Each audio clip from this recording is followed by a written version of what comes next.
তবে এখানে একটি কথা আপনাদের মাধ্যমে জানাতে চাই এবং জানার আগ্রহ রয়েছে একজন চিকিৎসক হিসাবে, একজন মানুষ হিসাবে।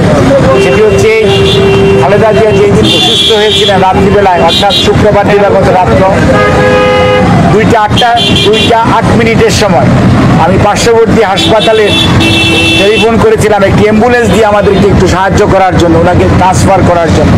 অত্যন্ত পরিতাপের বিষয়, হাসপাতালের নাকি নিয়ম হচ্ছে তাদের হাসপাতালে ভর্তি হলেই রোগীকে তারা অ্যাম্বুলেন্স সার্ভিস দিবে। এটি অ্যাম্বুলেন্স বা জরুরি চিকিৎসার কোনো নিয়ম হতে পারে?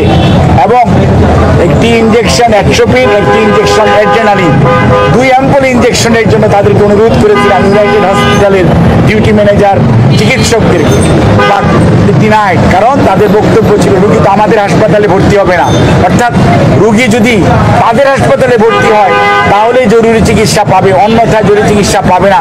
এটি জাতির জন্য দুর্ভাগ্যজনক। এবং এই ধরনের জরুরি ব্যবস্থা এবং অ্যাম্বুলেন্স সার্ভিস আদৌ আছে কিনা আমার মনে হয় যে সত্যিকার অর্থে দেশে তো একটা নিয়মতান্ত্রিক শাসন ব্যবস্থা নাই, সেই জন্য কোনো নিয়ম নীতির তো আজকে কোথাও নাই। আপনাদের সবাইকে ধন্যবাদ।